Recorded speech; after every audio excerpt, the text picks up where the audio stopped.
Oke,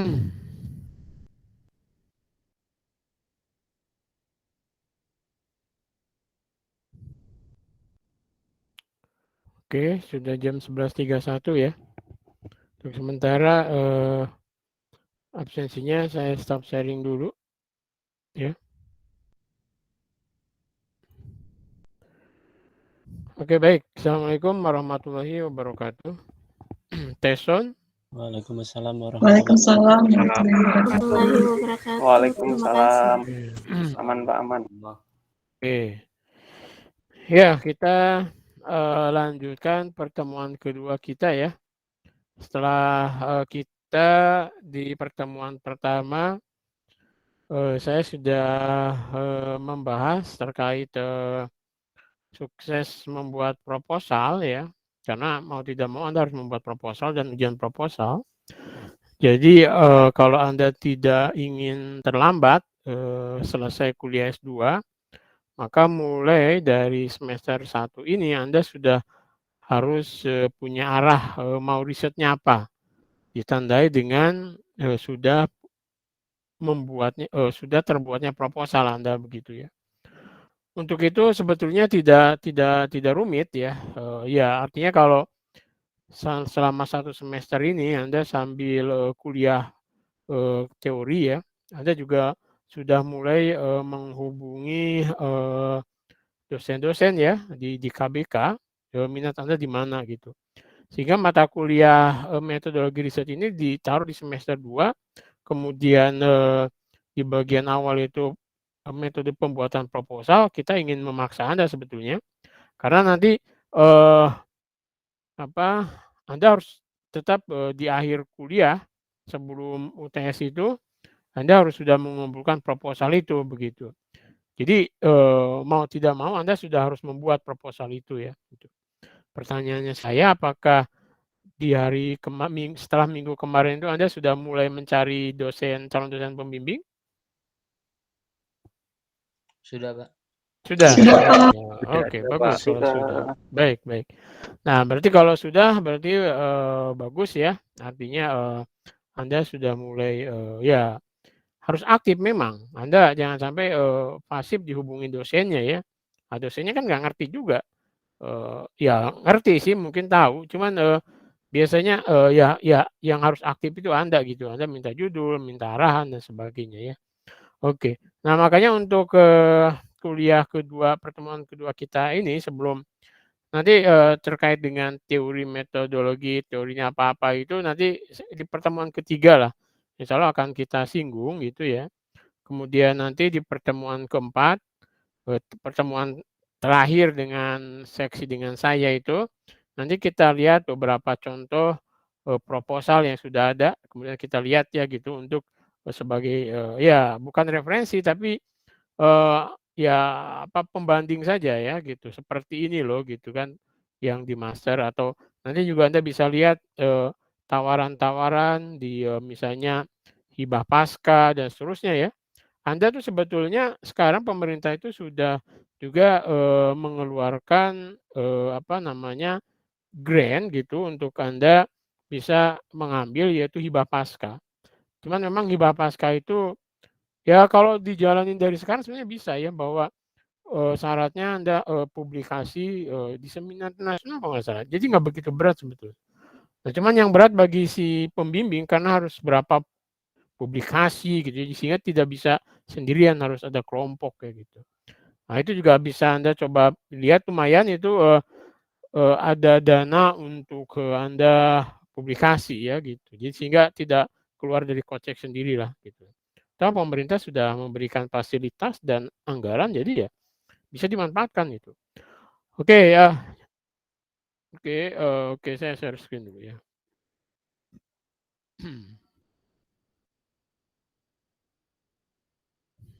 Sudah lihat? Sudah, Pak. Oke, baik. Nah, jadi saya ingin memperkenalkan dulu kelompok bidang keahlian yang mungkin juga sudah diinfokan oleh Pak Kaprodi ya ke Anda. Tapi di metodologi riset ini memang saya juga berkewajiban untuk memperkenalkan kelompok bidang keahlian ini ke Anda biar sebagai arahan ya bahwa di Departemen Fisika ini kita memiliki 4 bidang keahlian, kelompok bidang keahlian ya. Jadi ada KBK namanya, KBK Teoretik dan Komputasional. Kemudian ada KBK Fisika Terapan, ada KBK Material Fungsional dan KBK Geosains ya gitu. Nah, KBK Teoretik dan Komputasional sampai saat ini belum memiliki profesor ya, karena profesornya sudah meninggal ya. Kemudian yang associate profesornya itu ada Pak Arif Hermanto, ada Pak Rudi Nugroho, ada Pak Parsani Rosid, ada Pak Pakik, ada Pak Rinto ya gitu. Kemudian yang asisten profesornya itu ada Bu Palupi. Nah, Bu Palupi juga merangkap sebagai koordinatornya ya. Jadi kalau Anda kurang kenal ke KBK Fisika Teorik dan Komputasi bisa menghubungi Bu Palupi. Nah, nomornya di mana bisa minta Mas Darsono. Anda mungkin Mas Darsono kenal ya. Jadi bisa minta nomor ke Pak Darsono. Bu Palupi nomornya berapa? Kemudian Bu Palupi mesti punya nomor anggotanya kan gitu. Jadi ada Pak Eko Sulistyo juga, ada Pak Iman Santoso, ada Pak Mirza, ada Pak Romi, ada Pak Soliun, ada Pak Yosef ya gitu.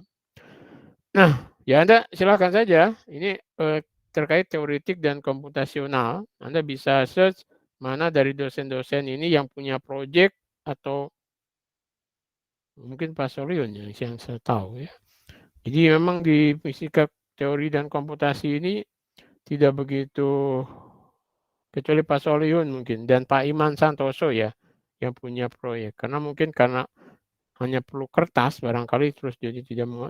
Tapi pada prinsipnya untuk riset MIPAM mereka punya riset semuanya. Jadi Anda bisa tanya-tanya ke beliau-beliau ini ya terkait dengan topik dan sebagainya ya gitu. Jadi ini.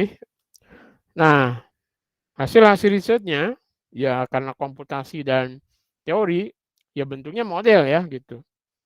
Jadi ya bisa macam-macam. Ini ada model netron, bintang netron, bintang macam-macam ya. Pokoknya dari yang objeknya kecil sampai objeknya besar.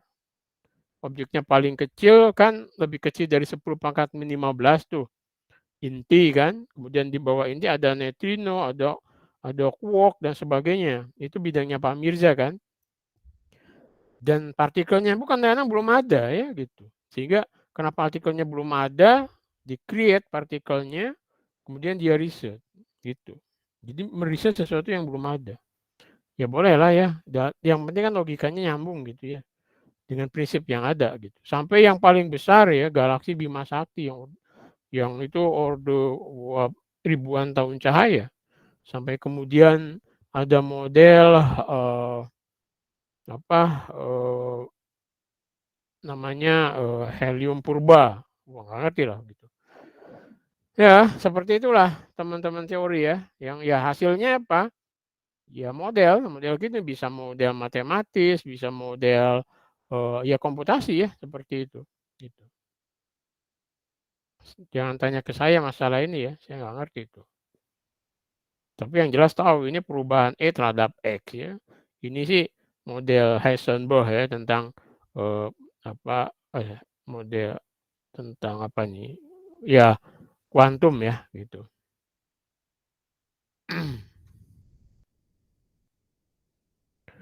Nah, yang teori komputasi tapi masih bereksperimen itu Pak Iman ya.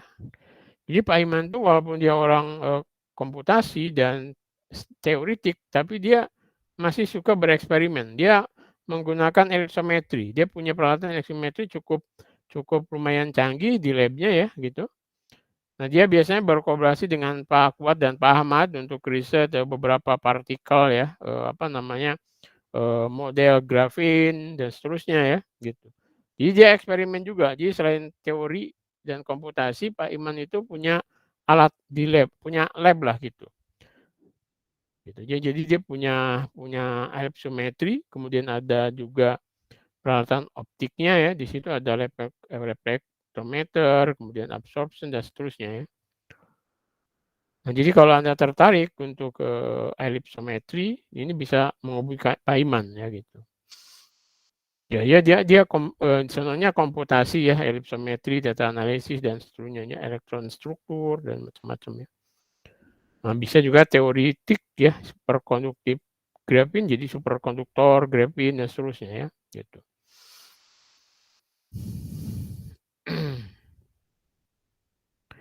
Juga ada Pak Soliun. Kalau Pak Soliun itu dia jarang ke lab, dia nggak punya lab, tapi dia komputasi ya gitu. Tapi sepertinya komputasinya juga sudah lumayan aplikatif ya. Jadi ada ultrafast, electronic device, gas sensor dan seterusnya. Nah, Pak Soliun itu punya hubungan yang bagus juga dengan Kanazawa. Jadi kalau Anda yang dari sekarang ingin ikut double degree, mendekatlah ke Pak Solihun ya gitu. Jadi mendekatlah atau coba hubungin Pak Soliun, misalnya Anda ingin double degree gitu, cari topik ke dia, dia sangat kuat linknya dengan Kanazawa ya gitu. Boleh ya gitu. Jadi siapapun boleh ya, tidak ada diskriminasi untuk ini, semua silakan. Tapi dites tentunya ya, ada tesnya. Kalau tidak lolos tes ya sudah gitu. Artinya tidak lolos memang ya. Tidak usah diajukan ke misalnya ombudsman ya.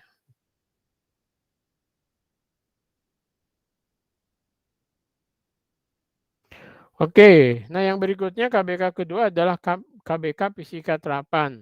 Nah, di Fisika Terapan itu ada 2 profesor ya, yaitu Prof. Agung dan Prof. Karyono. Walaupun Prof. Karyono karena sakit ya, beliau jarang aktif ya. Tapi yang masih aktif Prof. Agung ya, gitu. Kemudian asosiat profesornya itu ada Pak Bayu, ada saya sendiri, ada Pak Ali, Pak Joko ya, ada Pak Bambang Muldoko, ada Pak Sunarta dan Pak Wagini. Nah, tapi Pak Sunarta dan Pak Wagini karena belum masih S2, beliau tidak bisa membimbing Anda ya, gitu. Jadi yang bisa membimbing ini ya. Jadi ada Prof. Agung, Pak Bayu, saya, Pak Joko, Pak Bambang Muldoko udah bisa ya. Kemudian Pak Isan itu juga belum bisa membimbing karena masih S2 ya, gitu. Tapi beberapa peralatan yang dimiliki sebetulnya kelompoknya Pak Isan dan Pak Agung itu tentang termoakustik ya. Jadi refrigerator akustik, kemudian dia membuat konversi dari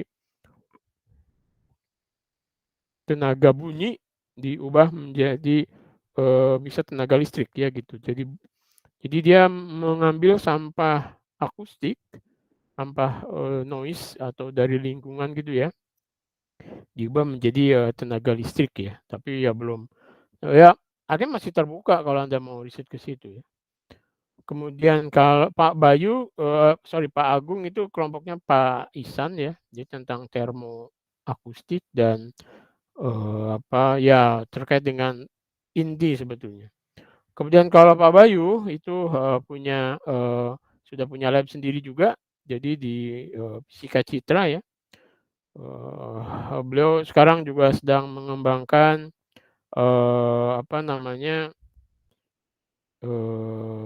digital itu. Sini ada kayaknya. Sorry, dia digital radiografi ya, digital radiografi. Ini Pak Bayu sendirian, karena kemarin juga asalnya punya teman Prof. Kusminarto dan Pak Waskito, tapi Prof. Kusminarto dan Pak Waskitonya sudah meninggal, jadi dia sendirian. Nah, kemudian kalau saya dan Pak Ali Joko itu juga satu grup. Nah, saya dulu mahasiswanya Pak Joko kan. Jadi kita punya grup di fotoakustik laser ya, grup spektroskopi fotoakustik laser. Dulu saya dan Pak Joko mengembangkan fotoakustik gas itu untuk deteksi tanaman ya, konservasi buah pasca panen. Kemudian saya lebih mengarah ke analisis pernapasan ya, ke kedokteran. kemudian sekarang saya juga lagi mengembangkan ke fotoakustik tomografi. Nah, sekarang karena peralatan fotoakustik laser CO2 itu cukup mahal operasionalnya, kemudian juga cukup rumit gitu. Jadi banyak mahasiswa yang kalau sekarang dituntut untuk cepat itu susah pakai alat itu. Maka sekarang saya mengembangkan fotoakustik tomografi yang relatif setup lasernya itu karena pakai laser dioda tinggal turn on saja. Nah, berarti yang susah memang nanti bukan di alignment-nya juga, tapi di software-nya. Bagaimana Anda harus meng-create algoritma untuk bisa mengolah datanya ya gitu. Tapi laser CO2-nya ya masih ada sebetulnya, kalau ada yang ingin dan emang benar-benar ingin ya silakan. Cuman memang beberapa kendalanya adalah kalau gasnya sih masih ready, masih siap ya. Cuman sekarang kemungkinan itu masalahnya adalah di elektronik dan di optiknya ya. Di optik lasernya karena sudah lama tidak dipakai, kadang-kadang kemudian berdebu sehingga harus dibersihkan, kemudian juga high voltage-nya kalau lama nggak dipakai juga bisa berjamur, bisa ya konslet dan sebagainya. Ya banyak sekali ya kendalanya di situ. Nah, sekarang makanya saya ke fototomografi lebih gampang dioperasikan, tinggal bagaimana memutar ide ya untuk mencari topik-topik baru dan lebih smart lah gitu laporannya. Itu Pak Joko ya, jadi saya dan Pak Joko. Kemudian kalau Pak Bambang Murdoko ini beliau lebih ke fisika kedokteran, cuman di ESR dulunya, tapi juga belum punya grup dan peralatannya ya belum ini ya gitu. Tapi dulu beliau meneliti tentang mendeteksi tensi orang dengan nuklir magnetik resonan ya gitu. Jadi ada kumparan, jadi kumparan induktor, terus tangan atau jari orang dimasukkan, kemudian dilihat reaksinya di osiloskop ya seperti itu. Mirip-mirip dengan nuklir magnetik resonan sebetulnya. Nah ini beberapa peralatan ya, peralatan kita memang dulu ya, ini yang dulu kita di laser spektroskopi, termoakustik, laser based photospektroskopi, tomografi, biomedical optik, akustik, energi harvesting ya gitu. Nah ini kan kita di aplikasinya di biologi dan kedokteran ya gitu. Jadi kita ya sedikit ikut membantu dokter untuk mendiagnosa komponen di pernapasan, kemudian juga kita sekarang mendeteksi jaringan biologis dan seterusnya ya untuk kanker dan seterusnya. Kita juga punya link cukup bagus dengan Rumah Sakit Sarjito. Jadi kalau ingin mencari pasien banyak di sana ya. Kemudian kita juga punya link dengan kedokteran gigi, kemudian kita juga punya link dengan LPPT dan juga link dengan bahan hewan uji ya di KH. Nah, kalau Pak Bayu memang beliau sedang mempromosikan X-ray digital radiografi ya gitu. Dan katanya sih sudah mulai mau diproduksi ya. Jadi seperti Genusnya Pak Kuat gitu. Cuman kalau Pak Kuat kan puluhan juta. Kalau Pak Bayu harganya masih miliaran. Waduh, jadi kalau laku 2 aja udah 2 miliar ya. Kalau misalnya 1 miliar satu. Jadi ya mahal, cukup mahal ya. Tapi jauh lebih mahal, jauh lebih murah daripada kalau kita beli gitu ya. Itu ya. Jadi kalau Anda tertarik di fisika radiografi, nah sebenarnya di sini cocok gitu ya.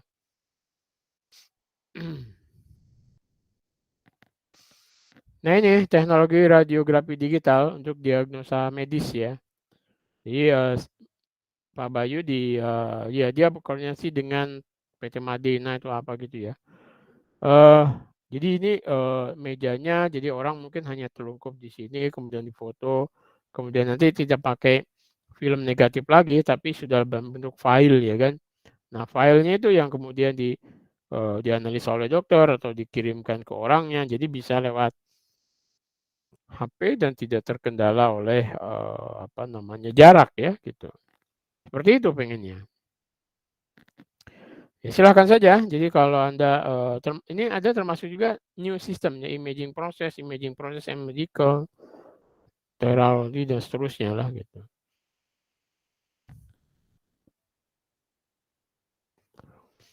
Nah, kemudian yang berikutnya adalah material fungsional ya. Material fungsional memiliki 3 profesor, yaitu ada Prof. Harsoyo, Prof. Quadriana, dan Prof. Yusril ya gitu. Asisten profesornya di situ ada Pak Ahmad yang sekaligus Kaprodi ya sekarang, Bu Ari, kemudian Bu Khotimah, Pak Edi, Bu Juli, Mbak Adib, di situ nanti ada Mbak Devi, ada Mas Jihad ya, dan seterusnya. Masih sekolah saya mereka. Nah, risetnya tentang sintesis dan desain nanopartikel ya. Peralatan yang biasa dipakai apa namanya itu nanti kita lihat ya. Dia menggunakan apa namanya di sini bentar. Nah, ini dia nih. Spinning apa electrospinning. Nah, dia electrospinning namanya. Ya kalau material biasanya kebanyakan pakai SIM ya kan, pakai TEM gitu kan. Jadi bikin campur, foto jadi ukur ya kan berapa diameternya gitu ya. Gitu. Ya nyampur-nyampurnya tentunya dengan teori ya, nggak nyampur toh gitu. Campur. Kalau Anda tesis di sini mesti jadinya karena kan nyampur kan mesti ada bahannya tuh terus diukur gitu aja kan mesti jadinya gitu. Cuman nanti jadinya maksimal optimal atau enggak ya gitu.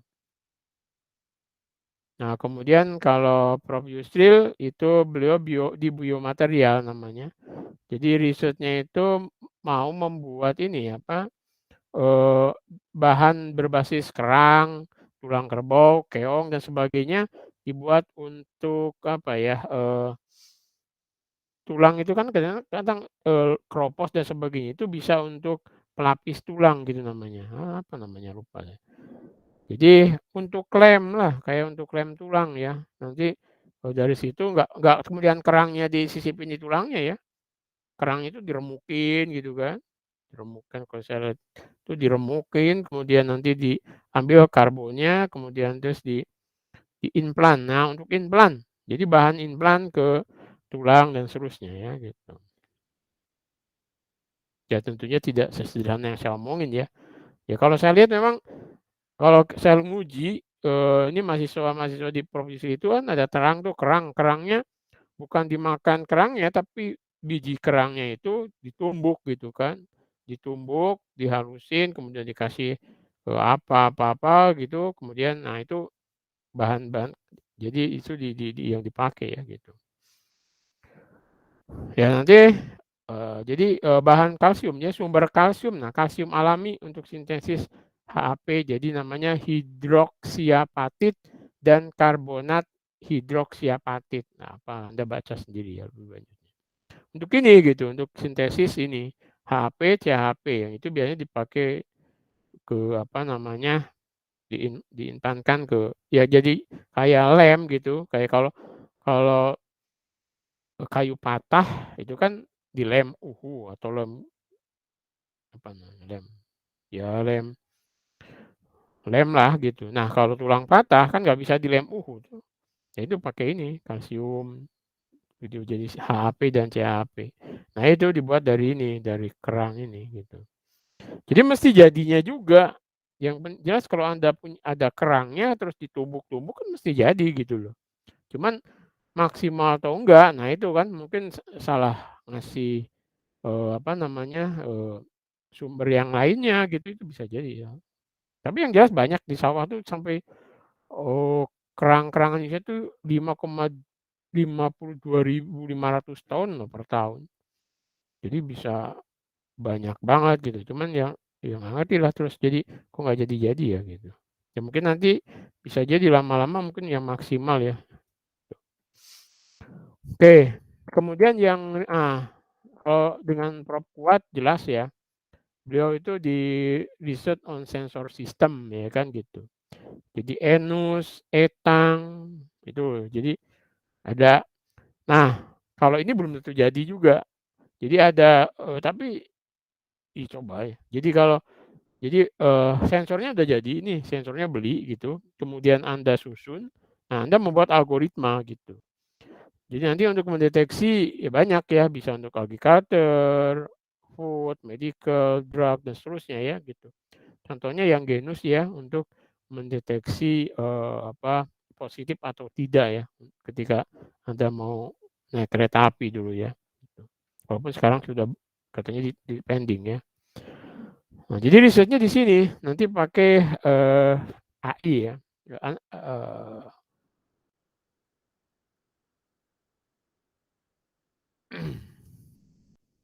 Nah kan, jadi sama ini juga electronic tongue ya untuk diagnosa ini. Nah ini yang terakhir yang genus ya. Kemudian Pak Ahmad ini menggunakan juga electrospinning untuk membuat membran dan membrannya dipakai untuk ini apa namanya serat ya, untuk serat filter kanvas apa ini apa namanya itu masker ya, untuk masker gitu. Jadi efektivitas serat dari mungkin bahan apa gitu secara electrospinning untuk bahan masker ya. Gitu. Itu dengan Pak Ahmad ya. Nah, kemudian Pak Adib Ulil Absor ini juga sebetulnya teoretik dan komputasi, tapi teoretik dan komputasi beliau itu di material. Jadi risetnya itu ke aplikasinya ya. Jadi spin splitting di monolayer dan seterusnya ya. Spin splitting di on ini kan macam-macam lah. Spin splitting 2 dimensi. Nah, ya sama ya spin helix dan seterusnya. Jadi ya hasilnya ini apa namanya hasil simulasi ya. Tapi mungkin ini sudah ya kan udah ada spin dan sebagainya berarti kaitannya dengan unsur-unsur di material ya. Gitu. Beliau sangat produktif ya, sangat banyak PPR internasional Q1-nya. Jadi kalau Anda ingin cepat tembus ya, jadi bisa coba mendatangi Pak Adib ya gitu. Nah, yang berikutnya di material itu ada SPR ya, spin plasmon resonan ya. Jadi spin plasmon resonan. Spin plasmon resonan ini juga sebetulnya optik ya. Jadi ada resonansi antara optik dan juga bahannya ya gitu. Sehingga nanti di sini ada deep, ada serapan maksimum ya. Jadi ini ada lapisan ya. Nanti ada lapisannya, kalau di sini ada materialnya, kemudian silver, kadang-kadang emas ya gitu.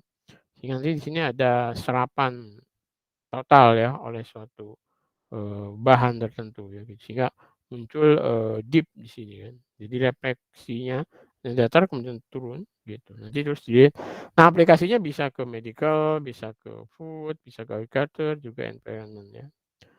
Nah dulu di bawah koordinator Prof. Kamsul, mungkin sekarang ada Pak Edi, Pak Arifin yang mungkin sebentar lagi juga pulang ya. Kemudian Bu Depi yang mungkin dia malah mau sekolah ya. Gitu. Yang jelas sistemnya sudah ada. Artinya sistemnya sudah ada itu Anda tinggal ya rajin-rajin aja. Kalau sistemnya udah ada kan, kemudian ada bahan mesti dapat. Cuman Anda rajin nggak gitu untuk bisa untuk mendapatkan datanya kan. Gitu.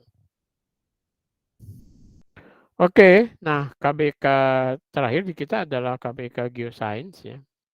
Di KBK Geoscience itu profesornya ada Prof. Sismanto, kemudian asosiat profesornya Pak Wahyudi, kemudian asosiat profesornya cukup banyak ya. Nah di geofisika itu mungkin profesor dan asosiat profesornya sedikit karena sibuk ya, banyak proyek gitu ya. Nah jadi sini ada Pak Ari, ada Pak Budi Eka, ada Pak Edi Hartantio, ada Pak Nukman, ada Sudarmaji, ada Pak Wiwit ya gitu. juga dia sekretaris departemen ya. Kemudian instrukturnya ini ada Bu Ade, ada Bu Cynthia ya. Mudah-mudahan juga sedang mengajukan kenaikan pangkat, mudah-mudahan cepat naik ya, gitu, sehingga bisa membimbing Anda. Nah, kalau geoscience ya tentunya risetnya tentang ini ya, apa namanya, topik-topik yang mereka minati itu ini, jadi oil and gas eksplorasi, geothermal eksplorasi, water eksplorasi, mining eksplorasi ya, maksudnya dynamic environment, fisik volcano. Jadi yang kalau tentang volcano gunung itu Pak Ari ya gitu. Dulu dengan Prof. Kirbani, sekarang tinggal Pak Ari.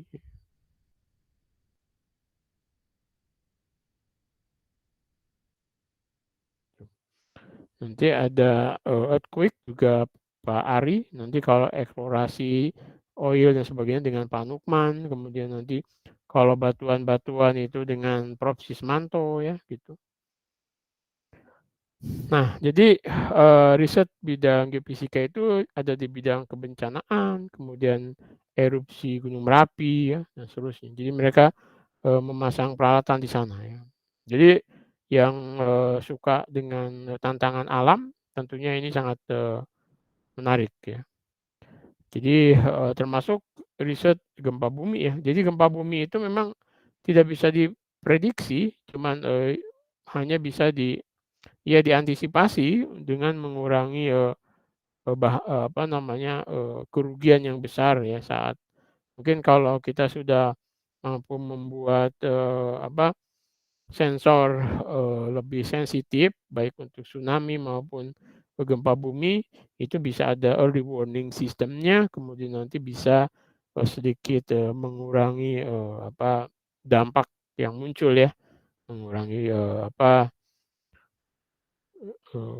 ya korban ya mengurangi korban gitu ya seperti itu. Juga ada bidang geofisika lingkungan ya untuk kalau kita lihat sampah di mana-mana dan sebagainya ya. Nah, kemudian bidang eksplorasi migas ya. Jadi metode pasif seismik katanya gitu yang mungkin ini dibikin teman-teman geofisika ya. Nah, sekarang ada bidang eksplorasi mineral dengan menggunakan drone ya. Gitu. Nah, kemudian bidang eksplorasi panas bumi ya, geothermal. Ini ada di hulu Pertamina ya. Nah, kemudian juga bidang geofisika sekarang concern untuk membuat software ya, membuat software yang apa namanya, ya mereka karena softwarenya itu mahal ya, sehingga mereka dituntut untuk bisa membuat beberapa peralatan, instrumen dan software yang bikinan sendiri ya. Dan beberapa sudah dijual juga ya gitu. Oke, nah informasi lebih lanjut bisa Anda lihat di sini di YouTube ini. Nanti saya upload ya ini. Oke. Oke, ini untuk yang apa namanya keseluruhan. Nah, sekarang yang bidangnya saya ya.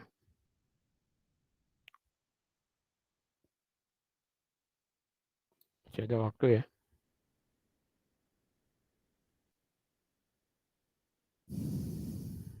Oke.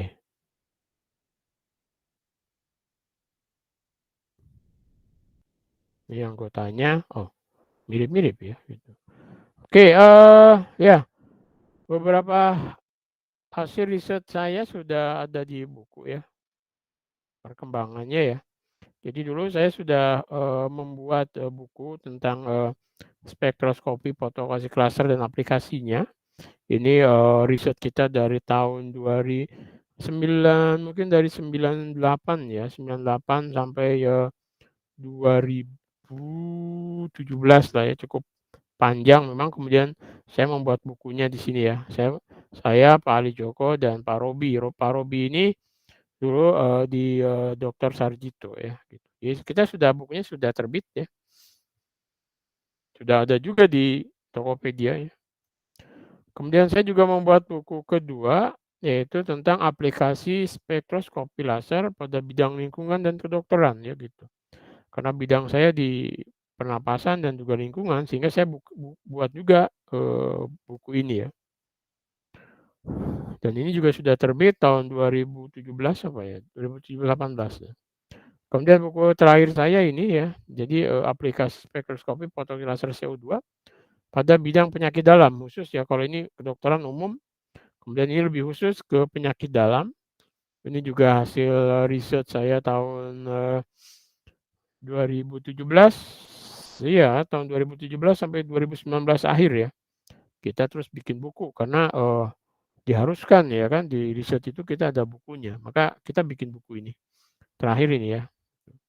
Ini juga sudah ada di Tokopedia gitu. Itu hasil riset grup kita ya. Kalau jurnal lupa saya taruh, jadi Anda bisa search saja Mitrayana gitu ya. Ada di biosensor, ada sensing and biosensing ya, ada di Laser of Medicine dan sebagainya ya di situ. Kita bisa lihat di situ. Nah, jadi riset kita memang grup kita, grup fotoakustik itu ya diilhami oleh sejak dari tahun 1880 ya kan. Bell menemukan efek akustik ketika ada sinar matahari mengenai sampel, kemudian sinarnya termodulasi, ternyata muncul bunyi gitu. Tapi kemudian vakum ya sampai ditemukannya laser, kemudian berkembang terus sampai sekarang ya gitu. Franz Herren, kita punya cukup kuat hubungan dengan Franz Herren ya.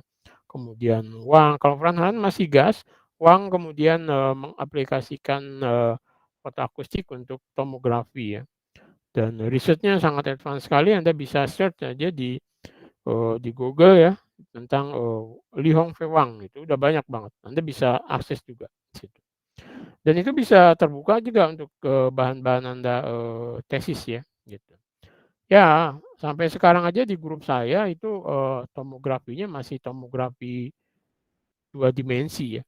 Padahal sebetulnya masih ada kita ingin pattern atau gambarnya itu 3 dimensi gitu. Jadi bisa dilihat atau diputar malah gitu ya.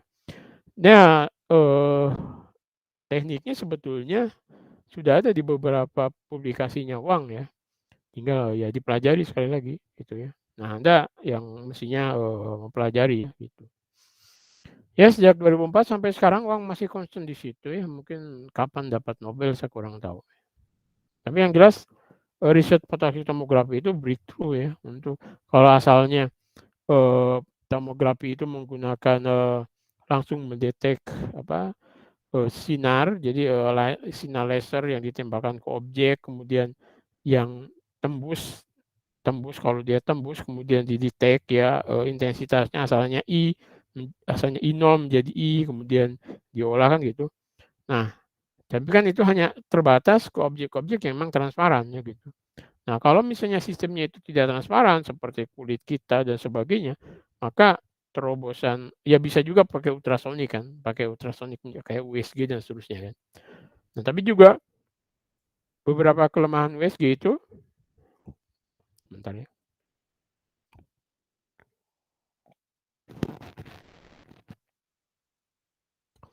Ya, ininya kontrasnya yang kurang bagus ya.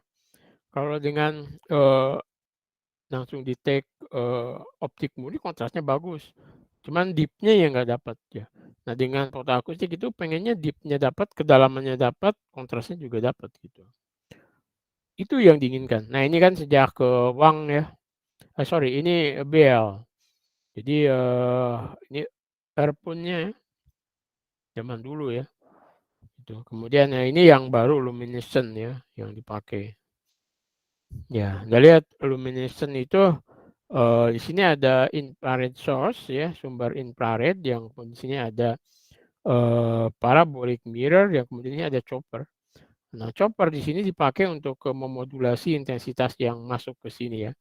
Di sini ada mikrofon 1, mikrofon 2 ya. Ini ada optical window, optic window-nya bisa ya mungkin plexiglass ya. Kemudian di sini optic filter ya. agar nanti panjang gelombang yang masuk itu salah satu aja.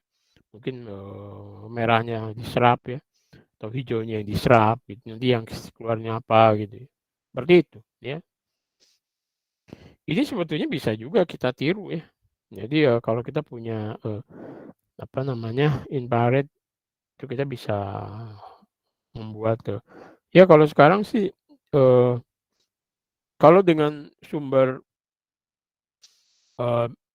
black body radiation atau sumber-sumber kayak lampu gitu itu bisa lebih handy. Cuman memang nanti ketelitiannya karena kita harus menggunakan optic filter ya. Tapi kalau dengan menggunakan laser itu bisa laser dioda kan sekarang banyak tuh.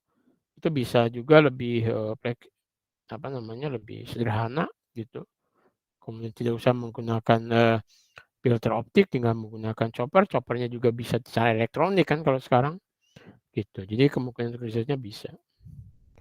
Nah ini teori fotoakustiknya ya, mungkin tidak usah saja dulu.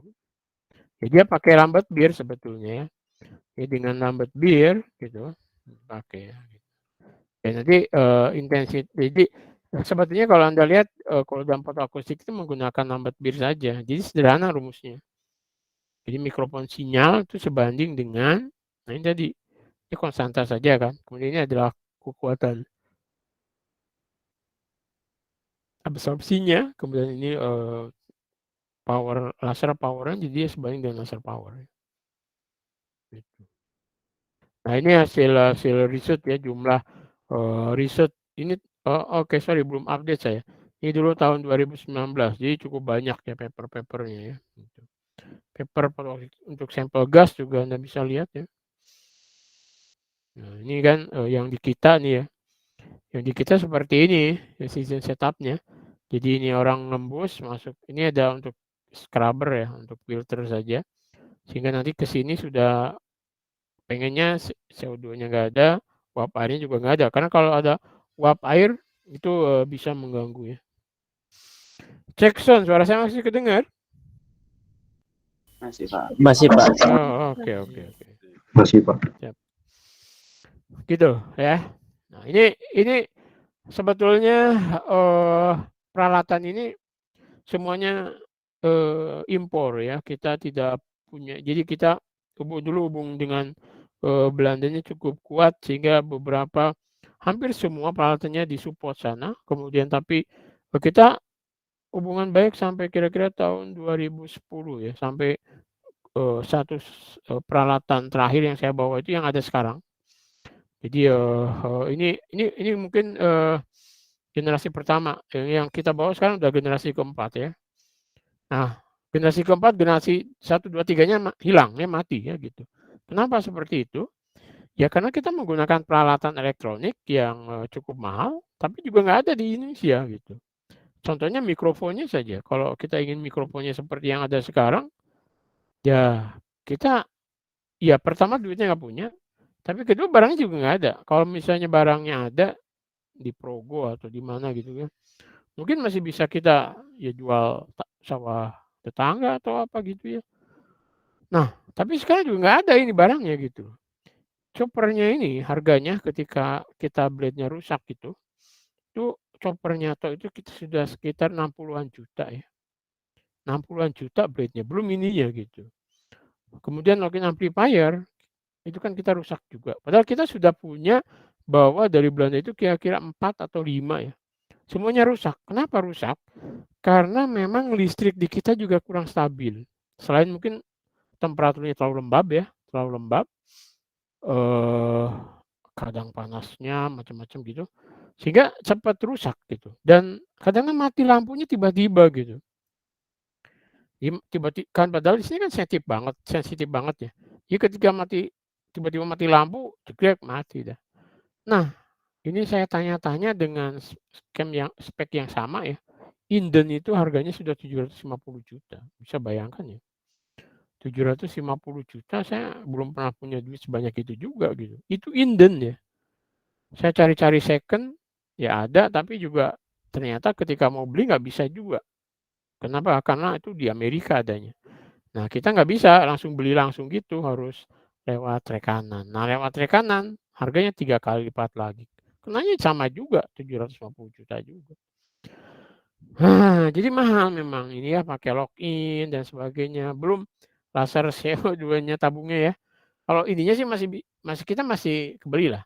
Terakhir tahun 2019 ya riset saya tentang ini. Saya belikan hampir 100 juta gas ya. Saya belikan semuanya tuh 100 juta saya taruh di gas semua saya taruh gitu. Nah sekarang belum pernah saya pakai lagi gitu. Entah udah dihirup sama tikus atau apa nggak ngerti juga. Itu ada di situ semua. Untuk menghidupkan sebetulnya. Saya punya cita-cita dulu itu kalau saya sudah tidak jadi kadep lagi, saya mau riset ke sini gitu kan. Ya artinya gini loh, saya ingin coba menghidupkan kembali laser ini dengan saya sendiri gitu. Karena saya kasihan kalau mahasiswa yang menghidupkan itu lama di sininya gitu. Nanti kalau sudah hidup, baru mahasiswa silahkan kan gitu pengen. Jadi cita-cita saya itu ya bagus kan gitu.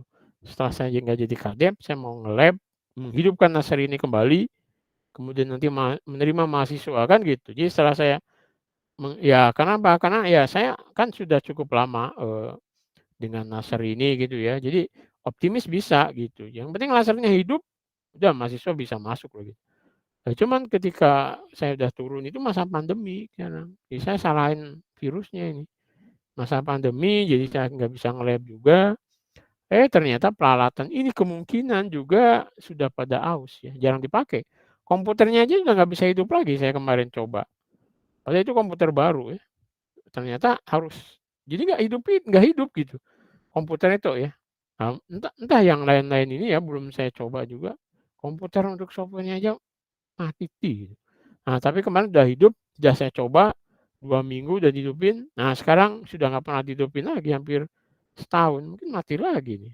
Waduh, begitulah ceritanya ya. Nah, ini sebetulnya peralatan-peralatan mahal semua gitu. Kita nggak kebeli deh. Kalau misalnya saya dikasih duit 1 miliar atau 2 miliar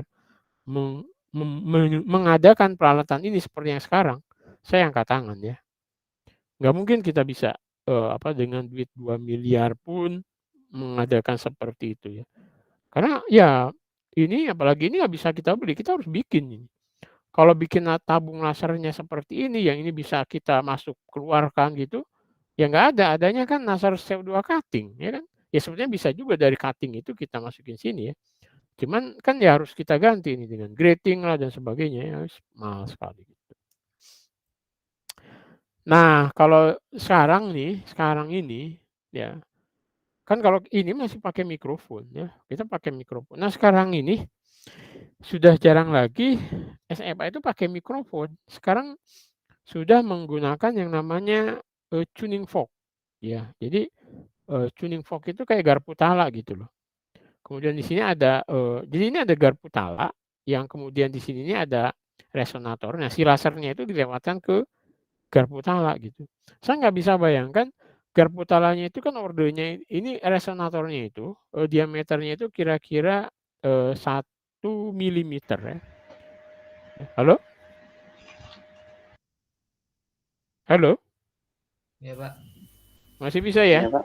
Masih, Pak. bisa. Masih. Oke. Dengar, Pak. Masih, Hmm. masih. Oke.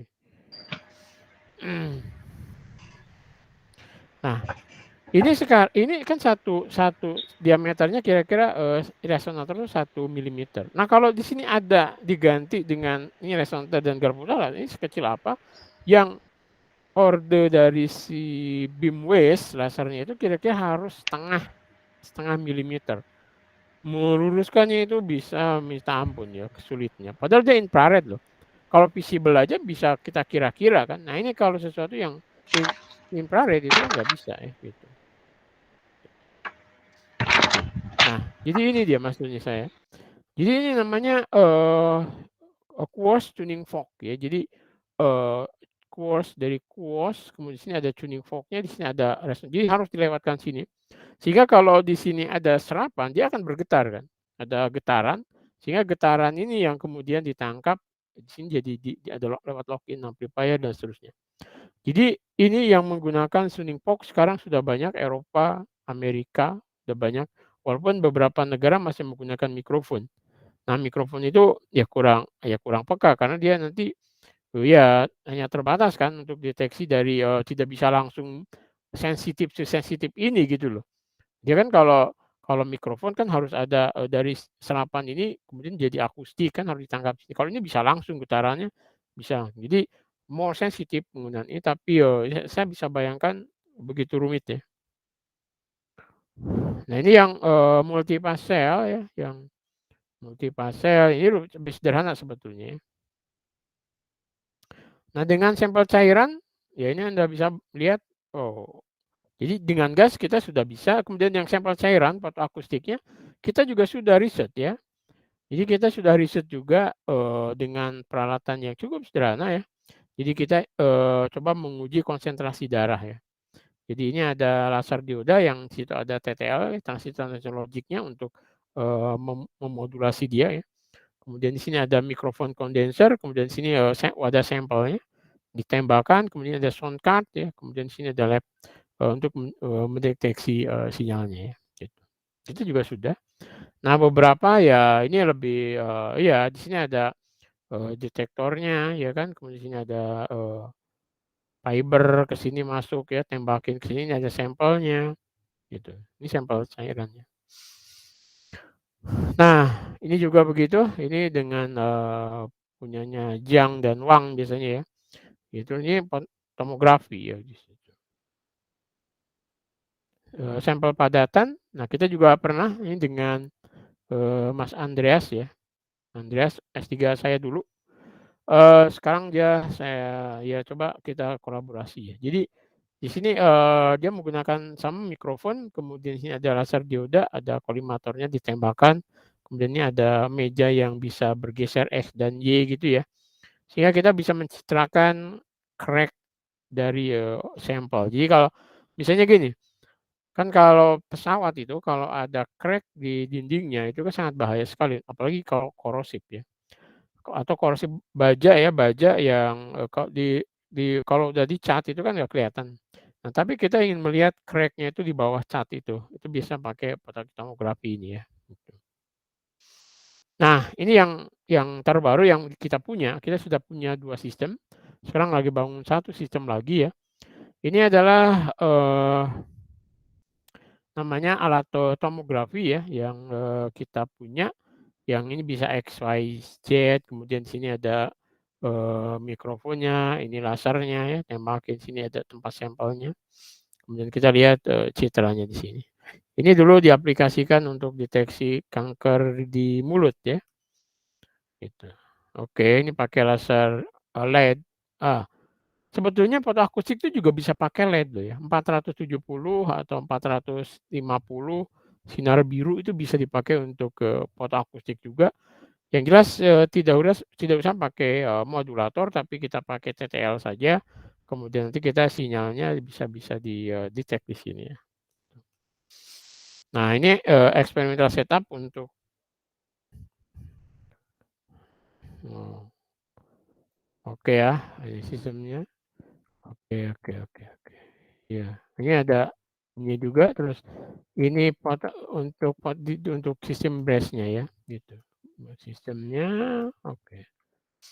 Oke, cukup banyak di sini ya. Oke, ini udah oke, jadi sudah cukup ya untuk hari ini. Terima kasih, nanti, apa namanya, lengkapnya bisa Anda baca deh di situ. Oke, ada yang mau tanya?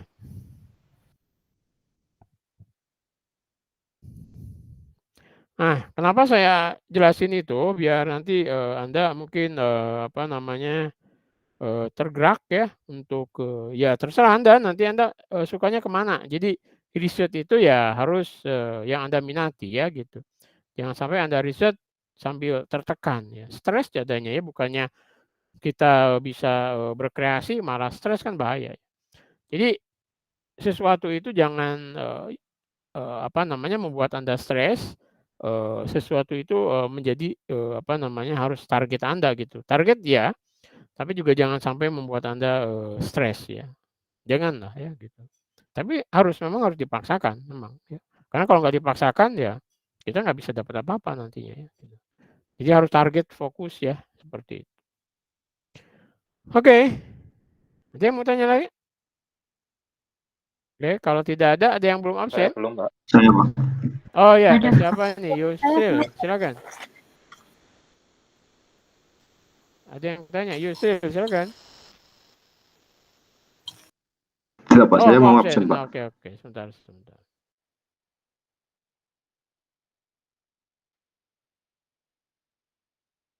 Oke, silakan.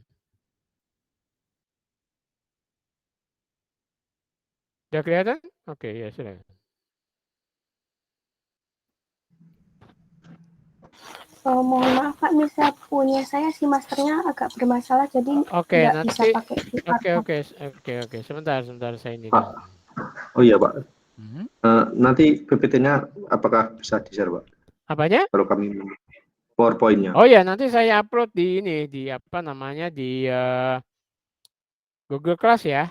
Nanti saya share di situ ya. Oke, Pak. Terima kasih, Pak. Oke, ya. Saya perkuliahan input kehadiran mahasiswa sebentar. Kuliah metodologi riset ya. Namanya siapa, Mbak? Wahida Tunisa Pak, nomor 8. Oh, oke ya. Kemudian siapa lagi yang belum? Fikri Saya, belum? Pak. Haskial, Pak. Hadir Pak Fikri. Haskial. Oh, Fikri kok belum masuk di sini ya? Hadir Pak. Hadir. Oke. Hadir Pak. Oke. Ya.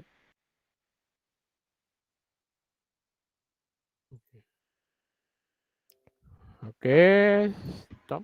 Atau masih ada lagi yang belum? Udah semua ya? Oke, baik. Untuk hari ini cukup ya. Jadi mudah-mudahan itu bisa membuka ya wawasan Anda tergerak gitu untuk karena Anda kadung di UGM, jadi ya silakan untuk mencari topik segera mungkin sehingga minimal jadi di akhir semester ini Anda sudah punya proposal gitu loh. Ya saya kenapa memburu-buru Anda bikin proposal itu biar nanti Anda risetnya itu tidak tertinggal ya. Jadi ya entah nanti Anda mau ke Kana Jawa atau tidak atau mau double degree atau tidak, kalau Anda risetnya sudah selesai, jadi di tahun pertama Anda selesai, ya sebetulnya Anda bisa tenang ambil mata kuliah ya gitu.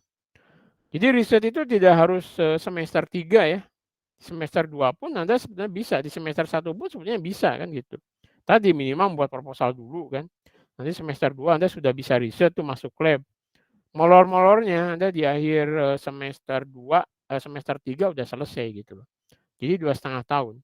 Dan itu sebetulnya 3 semester ini sekarang sudah ditarget di perguruan tinggi lain itu S2 itu udah setengah kurikulum itu 3 semester gitu loh. Nah, kita aja yang memang masih 4 semester ya gitu. Tapi walaupun memang gitu SNDikti memang masih 4 semester ya. Tapi beberapa misalnya di Unpad, kemudian di UNES itu sudah 3 semester gitu. Jadi bisa sebetulnya ya. Oke, begitu. Kalau tidak ada, terima kasih ya. Assalamualaikum warahmatullahi wabarakatuh. Waalaikumsalam warahmatullahi wabarakatuh. Waalaikumsalam warahmatullahi wabarakatuh. Terima kasih, Bapak. Oke, mari.